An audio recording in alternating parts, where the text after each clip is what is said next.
Majority కానీ 400 సీట్లు కష్టమే. ఎన్డీఏ ఇండియా కూటమి మధ్య టఫ్ ఫైట్.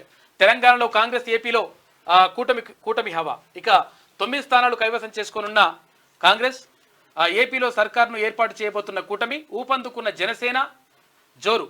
ఇక హోరాహోరీగా ఎగ్జిట్ పోల్స్ మొత్తం కూడా విడుదలైపోయినాయి.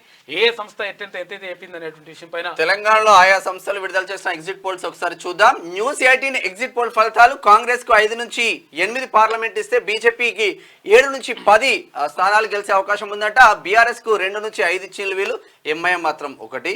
ఇక పొలిటికల్ ల్యాబొరేటరీ ఎగ్జిట్ పోల్ ఫలితాలు. కాంగ్రెస్ పార్టీకి పార్లమెంట్ లో 6 స్థానాలు +1 +-1. ఇక బీజేపీకి పార్లమెంట్ లో 9 +-1.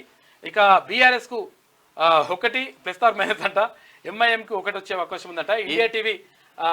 India TV CNX exit polls ఫలితాలు చూస్తే కాంగ్రెస్ కి పార్లమెంట్ లో 6 నుంచి 8 సీట్లు, బీజేపీకి పార్లమెంట్ లో 8 నుంచి 10 సీట్లు, బీఆర్ఎస్ పార్లమెంట్ లో 0 నుంచి 1, ఎంఐఎం కి 1 సీట్ వచ్చే అవకాశం ఉంది. మరి ఇట్లా చూస్తే ఎగ్జిట్ పోల్ ఫలితాలు చూసుకుంటే కాంగ్రెస్ కి పార్లమెంట్ లో 4 నుంచి 7 సీట్లు, బీజేపీకి 9 నుంచి 12 సీట్లు, బీఆర్ఎస్ కి పార్లమెంట్ లో 0 నుంచి 1 సీట్లు, ఎంఐఎం కి 1 సీట్ వస్తుందంట. ఆరా మస్తాన్ ఎగ్జిట్ పోల్స్ ఫలితాలు చూద్దాం. కాంగ్రెస్ కి పార్లమెంట్ లో 7 నుంచి 8 సీట్లు, బీజేపీకి పార్లమెంట్ లో 8 నుంచి 9 సీట్లు, BRS 0, MIM 1.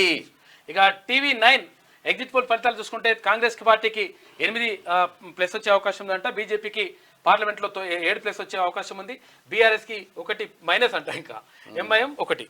People's Pulse exit polls ఫలితాలు చూస్తే కాంగ్రెస్ కి తెలంగాణ పార్లమెంట్ లో 7 నుంచి 9 స్థానాలు, బీజేపీ 6 నుంచి 8 స్థానాలు, బీఆర్ఎస్ 0 నుంచి 1, ఎంఐఎం 1. ఇక చాణక్య ఎగ్జిట్ పోల్స్ ఫలితాలు చూసుకుంటే కాంగ్రెస్ పార్టీకి 9 నుంచి 11 సీట్లు, బీజేపీకి 4 నుంచి 6 సీట్లు, బీఆర్ఎస్ కి 1 సీటు మైనస్ వచ్చే అవకాశం ఉందట. ఎంఐఎం కు 1. ఇట్లా మొత్తం మీద అన్ని సర్వేలు ఇట్లా వచ్చేసినాయి. ఇక కేంద్రంలో ఆయా సంస్థలు ఎగ్జిట్ పోల్స్ చూసుకుంటే మొత్తం మీద భారతీయ జనతా పార్టీ తర్వాత ఎన్డీఏ కూటమి కేంద్రంలో అధికారంలోకి వస్తుందని చెప్పేసి క్లియర్ గా సర్వే సంస్థలు చెప్తా ఉన్నాయి.